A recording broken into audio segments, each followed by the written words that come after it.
wafti ballaaran oo hogaaminayo Gudoomiyaha xisbiga Kulmiye ahna murashax madaxweyne xisbigaasi Mujaahid Muuse Biixi Cabdi ayaa si diiran lagu soo dhaweeyay deegaanada kala duwan ee Gobolka Hawd. Waftigan ayaa markii ay soo gaareen degmada Gumburaha Banka ee Gobolka Hawd waxa halkaasi ku soo dhaweeyay taageerayaasha xisbiga talada dalka haya ee Kulmiye. Gudoomiyaha xisbiga Kulmiye ahna murashax madaxweyne xisbigaasi Mujaahid Muuse Biixi Cabdi ayaa bulshada ku dhaqan degmada Gumburaha Banka uga mahadnaqay soo dhaweynta ay ku qaabileen. gobolka Hawd Gumburaha dalkeena horumarkiisa ayaynu doorashada ka doonaynaa midnimadiisa aynu ka doonaynaa xusuustii dadkii dalka u soo halgamay in la xusaabaynu u doonaynaa nabad baynu ku doonaynaa iyo horumar taas ay noo ballana 13 bisha.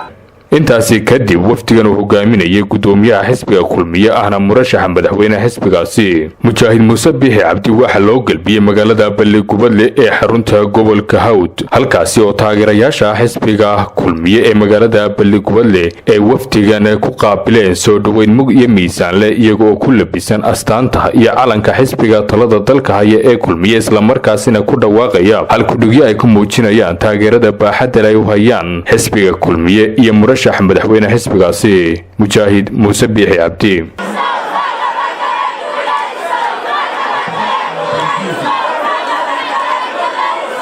xafladan lagu soo dhaweynayay waftigan uu hogaaminayay Gudoomiyaha xisbiga Kulmiye ahna murashax madaxweyne xisbigaasi Mujaahid Muuse Biixi Cabdi ayaa waxa hadal soo dhaweyn iyo mahadnaq iskugu jira ka jeediyay mas'uuliyiin ay kamid ahaayeen maayirka degmada Gubadle Cabdi Iimaan Jaamac iyo wasiirka wasaaradda diinta iyo awqaafta Sheekh Khaliil Abdullaahi Axmed iyo wasiirka wasaaradda caafimaadka Dr. Salmaan Ciise Axmed Xagla Toosiye barasabka gobolka Awdal iyo xogayaha guud ee xisbiga Kulmiye Xasan Siciid iyo siyaasiyiin odayaal waxgarad dhalinyaro iyo haween. waxaan idinku dardaarmayaa codka inaynu siino Muuse Biixi Soomaha calaamada xisbigeena waynu ilaalinaa calaamada isku talaabta waynu ilaashanaa haddii la yiraahdo waxaynu inoo ballana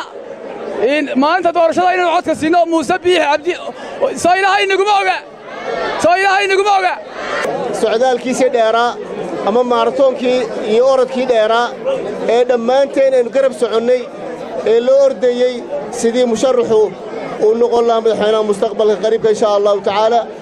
waxaa ilaahay subxaana wa tacaala mahadiya caawa inuu ku soo gebagabeeyey xarunta gobolka Hawd ee Gubadle.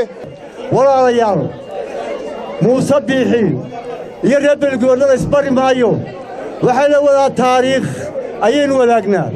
waxaynu wadaagnaa oo halgan baa la wadaagaa taariikhdii iyo halgankii lagu dhisay dalkan aynu arkayno ee loo dagaalamay Muuse Biixi axdi baa la wadaagaa. walaalayaal murashaxa waxaan leeyahay dadka waxaad ku garanaysaa ood ku taqaanaa waa ballan iyo axdi iyo hal adayg iyo inaanay kaaga baxayn ballankay kuu qaadaan taa adigaa ka markhaati ah. waxaa inooga soo baxday in xisbiga Kulmiye 13 bisha haddii alla ka dhigo uu guulaysanayo soo saama Kulmiye ha guulaysto Muuse Biixi ha guulaysto. dadweynaha halkan isugu yimi ee u boholyoobay in ay arkaan oo u yimaado oo uu ku soo khatimo madaxweynuhu kambeynka maanta jiray ee 7 cishaha. anaadiyaan soo dhaweynayaa madaxweynaha mustaqbalka iyo waftiga ballaaran ee la socdo Muuse Biixi saddex baanu ku dooranay saddex ka u horeeya amarka Ilaahay weeye ka u horeeya waa amarka Ilaahayna diray marka xiga waxa weeye taariikhdii odayaashayada ee badnaa ay galbeed noo jeediyeen. aragga Muuse Biixi aad iyo aad baan ugu baahnay inaannu aragno oonu xaflad ku soo dhaweyno oonu maanta haddii alla yaa araggiisa iyo wada hadalkiisa baanu aragnay aad iyo aad baan ugu jeelanay ilaahay keenay baa mahadaale inaynu codkeenna iyo farteenna siino xisbiga Kulmiye oo aynu codka siino oo aynu waxa aynu isu sheegaynaa run noqdo waxaan leeyahay mudane mujaahid madaxweyne inta lagu yiri un bay horta taladeedu ku urursan tahay aad iyo aad baan kugu soo dhaweynaynaa gobolka Hawd waxaan rajaynayaa maanta sidaad uga soo qayb gasheen xafladda ee u soo dhaweyseen mudane Muuse Biixi Cabdi maalinta cod bixintana insha Allah inaad u codayn doontaan isaga sidaa iyo si ka qiimo badan waxaan ku leeyahay Muuse adiga u dhinto dhiiga u huro naga dhoofine soo dhawow Muuse gabagabadii munaasabadaasi waxaa ka hadlay gudoomiyaha xisbiga Kulmiye ahna murashax madaxweyne xisbigaasi Mujaahid Muuse Biixi Cabdi waxaanu mahadnaqay bulshadii ku soo dhaweysay deegaanadii kala duwanaa ee gobolka Hawd laguwada ha noolaado idinkuna noolaado waxaan maqlayaa waxa la yiri Muuse iman maayo Hawd waanu sukeena qoonninka waxa yiri waa warmooge dal iyo dadtoona ma yaqaan ninka ereyga ku faanay dal iyo dad midna garan maayo Allah muxuu u been sheegay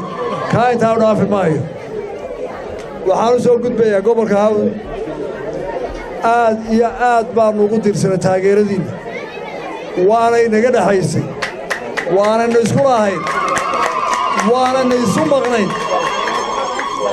dhalinyarada waxaa lagu yiri rumaysatay waxaan leeyahay waynu isu maqnayn dadkii taa lagu oran lahaana isbanihin anigana ereygaasi ma qabto ballaygu badana ma qabto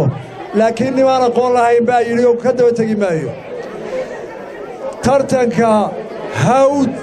waxaan ka ogolahay laba nin baa igula tartami kara Hawd laba qof baa igula tartami kara rag iyo dumarba qof waa inuu yahay reer Hawd ninka madaxweynenimada u taageera tartamaya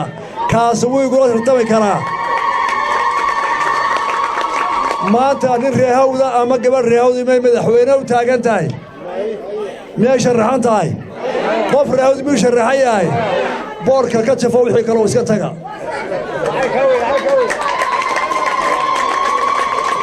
Maxamed Jiciir Axmed iyo Axmed Maxamed Cawaale warbaahinta qaranka Soomaaliland magaalada Balli Gubadle